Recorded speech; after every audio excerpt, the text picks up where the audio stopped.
আজকে আমিও বলতাম যে আইপিএল সেরা, কিন্তু আমি কেন বলি না আইপিএল সেরা? দেখেন, এই দেখেন নাজমুল শান্ত। এই নাজমুল শান্তর কি আইপিএলে কি টিম পাওয়ার, তার কি অভিজ্ঞতা যোগ্যতা নাই? অবশ্যই আছে। সে বাংলাদেশ ক্রিকেট টিমের ক্যাপ্টেন। সে এমন না যে শুধু ব্যাটিংয়ে পারে, সে একজন allrounder. Say bowling, batting, keeping, A to Z. আপনি যেই জায়গায় দাঁড় করাবেন শান্তকে, সেখানেই পারবে। আপনি সব জায়গায় থাকে নিতে পারবেন। কিন্তু আপনারা এই নাজমুল শান্তকে রেখে আপনারা কাকে নিয়েছেন? ঋষভ পান্থকে, তাও আবার 27 কোটি দিয়ে। ঋষভ পান্থকে 27 কোটি দিয়ে নিছেন, তাও আবার ওই যে চ্যাম্পিয়ন্স ট্রফি গেল, একটা ম্যাচ খেলার সুযোগ পাইছে ঋষভ পান্থ, একটা ম্যাচ খেলার সুযোগ পায় নাই। কিন্তু নাজমুল শান্ত কিন্তু এ টু জেড সবগুলো ম্যাচ কিন্তু খেলতে পারছে। এই শক্তিশালী বাংলাদেশের শক্তিশালী ক্যাপ্টেন। তো নাজমুল শান্তকে ছাড়া আমি মনে করি আইপিএল জমবে না।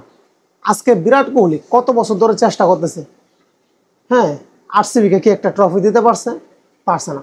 কিন্তু আমি কনফার্ম চ্যালেঞ্জ, ইমন পাগলার চ্যালেঞ্জ আমি করলাম যে শান্তকে আপনি আরসিবির ক্যাপ্টেন দেন, 100% আরসিবি চ্যাম্পিয়ন হবে। 100%। কিসের মুম্বাই, কিসের চেন্নাই, কিসের হায়দ্রাবাদ, কিসের লখনৌ, হ্যাঁ, কোনো টিমের খাওয়া থাকবে না এই আরসিবির সাথে। আপনি যদি আরসিবিতে চান্স যদি আপনি দেন, ক্যাপ্টেনের দায়িত্বে যদি দেন আপনি নাজমুল শান্তকে, এবং বিরাট কোহলিকে যদি আপনি নাজমুল শান্তর দিনে যদি বিরাট কোহলি খেলে, দেখবেন বিরাট কোহলিকে এইভাবে এমনভাবে গাইড করবে। দেখবেন বিরাট কোহলি এখন তো করে 100, তখন করে 400। এটা কিন্তু বাস্তব এবং এটা বাস্তবতা। তো ভালো ভালো ক্রিকেটার তো সবাই নেই, আপনারা ভালো ভালো ক্রিকেটার সবাই নেয়। তো আমি মানলাম শান্ত ওরকম ভালো স্ট্রাইক রেট নাই শান্তর ব্যাটিংয়ে, কিন্তু তবুও সাথে একজন অলরাউন্ডার, ব্যাটিং বোলিং কিপিং সব কিছুই পারে, এ টু জেড। তো শান্তকে না নেওয়াটা আমি মনে করবো যে আরসিবির জন্য একটা বোকামি।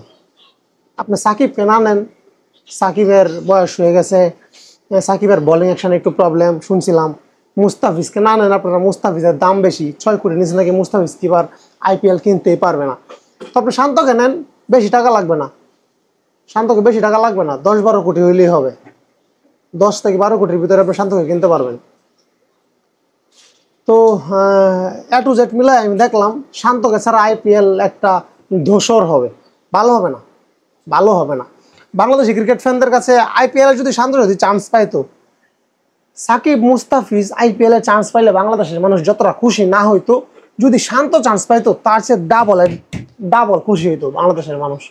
আমি এখন থেকে টিভির সামনে রাইখা টি স্পোর্টস অথবা স্টার স্পোর্টস চ্যানেল দিয়া বসে থাকতাম, কখন খেলা হবে আরসিবির খেলা কখন হবে, কখন আরসিবির খেলা হবে, সে অপেক্ষা থাকতাম আমি এবং আমার মতো গোটা বাংলাদেশের মানুষই কিন্তু এরকম একটা মুভমেন্টের সাক্ষী হইতো। তো আসলে এখানে কিছু বলার নাই। শান্ত আনলাকি, সে ব্যাটে বলে এত দুর্দান্ত পারফরমেন্স করেও সে আসলে আইপিএলে একটা চান্স নিতে পারলো না।